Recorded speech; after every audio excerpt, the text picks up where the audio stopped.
விவசாயி, mechanic, engineer, இப்படி அப்பாக்கள் யாரா இருந்தாலும் அவங்க கனவெல்லாம் அவங்க பசங்களுக்கு ஒரு best college. AAA College of Engineering and Technology, Sivakasi. Counseling code 4680. 21st rank in Anna University, National Board of Accreditation, NAC with A grade ISO certified institution, best engineering college in Virudhunagar district. தமிழக வெற்றிக் கழகத்தின் பொதுக்குழு கூட்டத்தில் அக்கட்சியின் துணை பொதுச் செயலாளர் CT. Nirmalkumar பேசி வருகிறார்.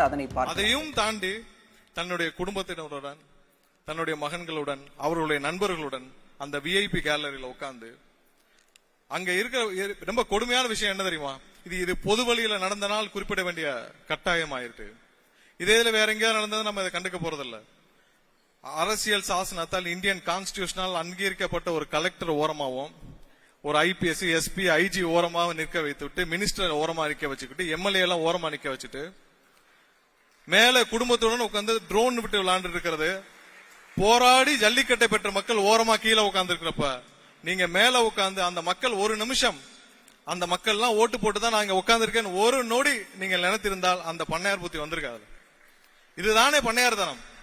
இந்த நிலைமை மாற வேண்டாமா? யாரு உங்களுக்கு அந்த பிரிவிலேஜ் கொடுத்தான்?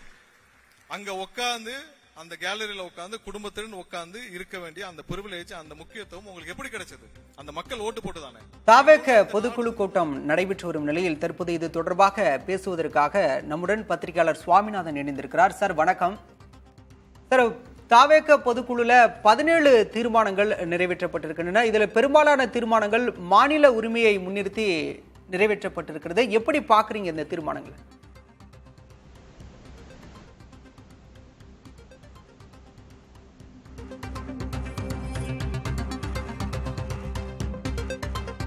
சென்னை திருவான்மியூரில் தமிழக வெற்றிக் கழகத்தின் பொதுக்குழு கூட்டம் தற்போது நடைபெற்று வருகிறது. விஜய் தலைமையில் நடைபெற்று வரும் இந்த பொதுக்குழு கூட்டத்தில் 17 தீர்மானங்கள் நிறைவேற்றப்பட்டிருக்கின்றன. மாநில உரிமையை காக்கும் வகையில் பல்வேறு தீர்மானங்களை தாவேக பொதுக்குழு கூட்டத்தில் நிறைவேற்றப்பட்டிருக்கிறது. மாநில அரசுகளுக்கு அதிகாரம் பகிர்ந்தளிக்கப்பட வேண்டும் என தீர்மானம் நிறைவேற்றப்பட்டிருக்கிறது. இது தொடர்பாக பேசுவதற்காக நம்முடன் பத்திரிகையாளர் சுவாமிநாதன் இணைந்திருக்கிறார். சார் வணக்கம்.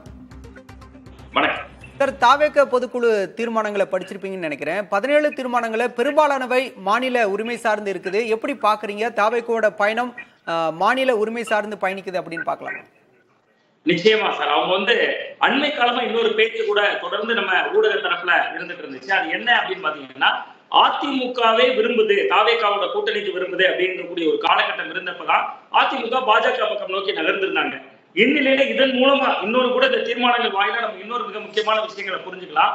மாநில உரிமைகள் சார்ந்த நலன்ல அவங்க ரொம்ப இம்பார்ட்டன்ட் கொடுத்துதான் எல்லா தீர்மானங்களும் நிறைவேற்றப்பட்டிருக்கு.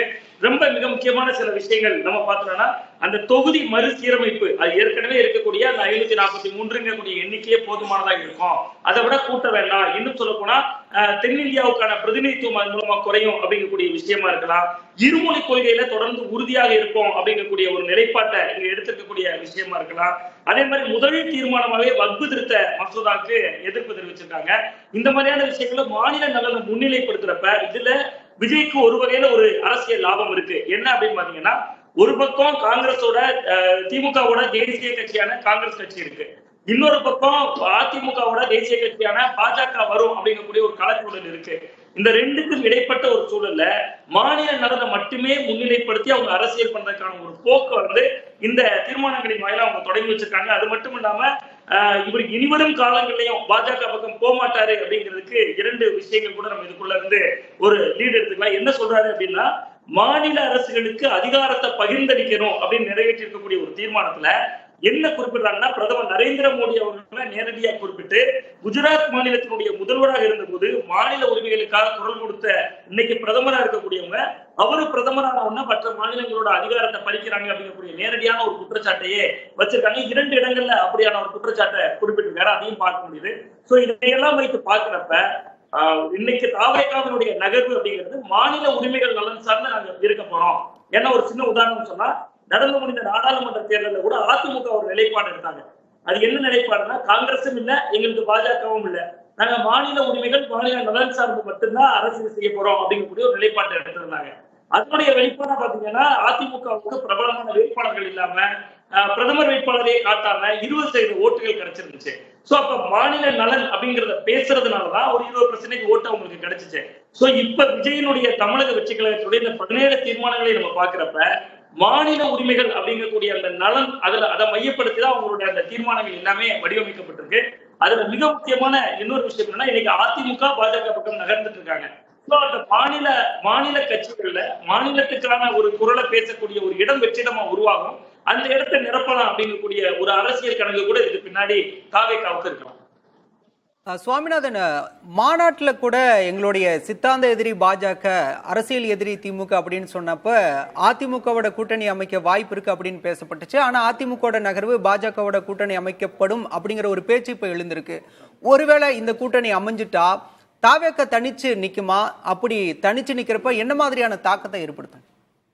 இல்ல, நிச்சயமா தமிழக வெற்றி கழகத்துக்கு தனித்து நிக்கிறதுக்கான ஒரு சூழல் தான் இதுல நிச்சயமா இருக்கும். ஒருவேளை அவங்க அதிமுகவோட அணி சேரலாம்னு இன்னமுமே தமிழக வெற்றி கழகத்துக்கு ஒரு நம்பிக்கை இருந்துச்சுன்னா, கிட்டத்தட்ட இவ்வளவு 17 தீர்மானங்கள்ல பெரும்பான்மையான தீர்மானங்கள்ல பாஜகவை கடுமையா விமர்சிச்சிருக்காங்க, திமுகவை விமர்சிச்சிருக்காங்க. சோ இந்த இடத்துல பாத்தீங்கன்னா நீங்க அவர் வேற வழி கிடையாது. அதிமுகவோட இனிமே அவங்க சேர்ந்துக்க முடியாது. சேர்ந்தா அவர் பாசிசமா பாயாசமா கேட்டுட்டாரு, ஏற்கனவே பேசிட்டாரு. பாஜக எதிர்ப்பு நிலைப்பாட்டுல ரொம்ப உறுதியா இருக்காங்க தாவேகா. ரொம்ப மிக முக்கிய உதாரணம் அதுதான் நான் சொல்ல வரேன்.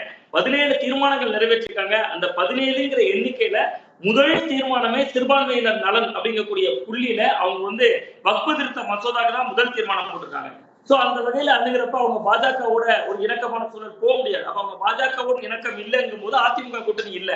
அதனால அவர்களுக்கு தாவேகாவுக்கு விஜய் அதே நேரத்தில் எதிர்பார்த்த மாதிரி என்னோட வாங்க, ஆட்சியின் பங்கு, அதிகாரத்தில் பகிர்வு அதுவும் எதுவும் நடக்காது. ஏன்னா அவருடைய கன்னி தேர்தல் முதல் தேர்தல். விஜய் தன்னுடைய ரசிகர் பலத்தை நம்பி இருக்காரு. சோ அவரை நம்பி அரசியல் கட்சிகள் யாரும் வரமாட்டாங்க.